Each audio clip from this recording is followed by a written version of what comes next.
이제 대선이 47일 앞으로 다가왔습니다. 하루가 멀다 하고 여야 대선 후보들의 지지율 여론조사 결과가 쏟아집니다. 대선 상황실, 오늘은 너를 뛰기도 하는 여론조사 결과를 대체 어떻게 봐야 할지 여론조사 읽는 법 짚어봅니다. 먼저 오늘 발표된 한국갤럽 여론조사 결과입니다. 이재명 34%, 윤석열 33%, 안철수 17%, 심상정 3%로 나타났습니다. 지난주와 비교하면 이재명 후보가 3%포인트 하락, 윤석열 후보는 2%포인트 상승해 오차 범위 내 초접전을 벌이고 있습니다. 안철수, 심상정 후보 지지율은 한 주간 변동 없었습니다. 박빙이긴 하지만 이재명 후보가 1위다, 앞섰다, 이렇게 말할 수 있을까요? 아닙니다.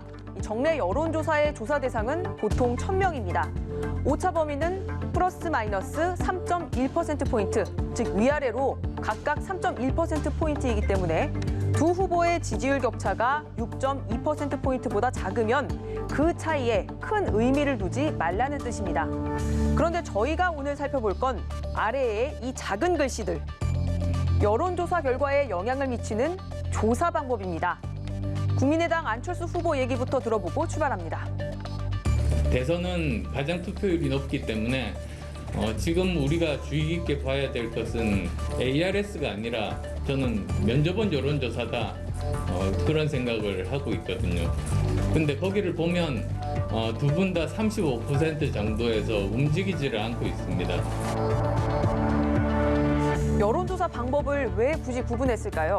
여론조사 방법은 기계로 질문을 들려주면서 대답하도록 하는 ARS와 면접원이 직접 전화를 걸어서 물어보는 전화 면접으로 나뉩니다. 이 ARS가 아무래도 비용이 덜 들기 때문에 전화 면접보다 많이 쓰입니다. 이 ARS 전화가 오면 어떻게 하세요? 바쁜데 바로 끊어버리는 분 많으십니다. 그래서 특정 후보 지지가 분명한 분들이 끝까지 성실하게 응답하는 비율이 상대적으로 높다고 합니다. 이 전화 면접의 경우 냉정하게 끊기 어렵다 보니 중도층과 유보층이 더 많이 포함되는 경향이 있습니다. 응답 비율도 더 높습니다. 전체 여론에 좀 더 가까운 걸로 볼 수 있습니다. 4개 여론조사 기관이 공동으로 전화 면접 방식으로 진행하는 MBS의 최근 조사 응답률은 26.5%, 역시 전화 면접인 한국갤럽 응답률은 13.6%, 100% 휴대전화 ARS 방식인 KSOI 응답률은 8.8%, 전화 면접과 ARS를 섞어 쓰는 리얼미터는 7.6%로 이렇게 응답률에 차이가 있습니다.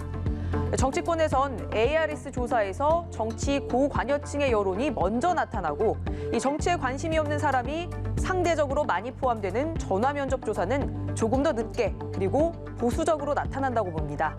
그래서 안철수 대표는 본인이 더 유리한 전화 면접 여론조사에 주목해야 한다고 하고 이준석 대표는 이런 말을 하는 겁니다. 설 전까지 ARS 조사에서는 7%, 8% 격차를 가질 것 같고 면접 조사에서는 거의 대등한 수준이 나올 것 같다 이렇게 이야기했는데 저 수치가 실제 그에 근접한 것이죠. 어떻게 전화를 거는지도 결과에 영향을 미칩니다. 성별, 지역, 연령별 응답자 비율을 실제와 비슷하게 가져가야 더 정확하게 민심을 읽을 수 있습니다. 과거 선거 여론조사는 대부분 유선 전화로 했습니다. 그런데 이 방식으로 2016년 총선 때 탈이 났습니다. 당시 많은 여론조사 업체는 여당이던 새누리당이 150석 넘는 압승을 거둘 걸로 예상했지만 뚜껑을 열어보니 민주당 123석, 새누리당 122석, 여론조사의 무덤이라고 불렸던 선거입니다. 그러다가 2017년 초부터 휴대전화 가상번호, 즉 안심번호를 활용하도록 공직선거법이 개정되면서 정확도가 높아졌습니다. 이동통신 3사로부터 성별, 연령, 지역 등에 따른 안심번호를 받을 수 있게 되면서 더 정밀하게 표본을 추출할 수 있게 됐습니다. 그런데 이 안심번호에 문제가 하나가 있습니다. 통신 3사에 가입돼 있지 않은 1,000만 명에 이르는 알뜰폰 가입자를 표본에 담을 수 없다는 점입니다. 그래서 도입한 방법이 임의 전화 걸기, 010, 이 뒷자릿수에 0부터 9까지의 숫자를 무작위로 넣어서 여론조사를 돌리는 방법입니다.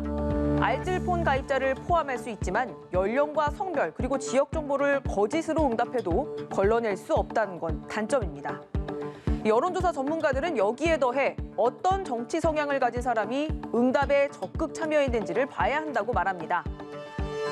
이재명 후보 33%, 윤석열 후보 34%인 갤럽 여론조사에선 표본 중 보수층이 25%, 중도층 35%, 진보층 23%로 보수 진보 차이가 2%포인트 가량이었지만 이재명 36.2%, 윤석열 41.4%인 KSOI 여론조사에선 보수 35%, 중도 35%, 진보 24%로 보수층 응답률이 10%포인트 정도 더 높았습니다.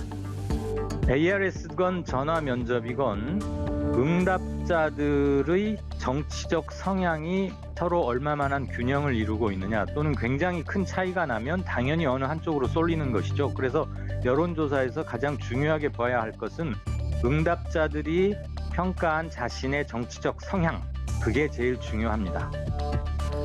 유권자들이 이런 디테일을 하나하나 따져보긴 어려울 테니 흐름을 보는 게 중요하다는 게 전문가들의 얘기입니다. 이 확고한 지지 후보가 없을 땐 될 만한 후보를 찍는 경향도 나타나기 때문에 후보들은 여론조사를 의식할 수밖에 없습니다. 상대가 국민의 눈높이에 맞지 않는 행동과 언어들로 과도하게 떨어져서 곧 복귀될 거다 이렇게 예측했는데 결국은 미세한 박빙의 승부가 될 것이다. 막판까지 표심 예측이 유난히 어려울 거라는 이번 대선, 다른 의미로 여론조사의 무덤이 될 수 있지 않을까요? 지금까지 대선 상황실이었습니다.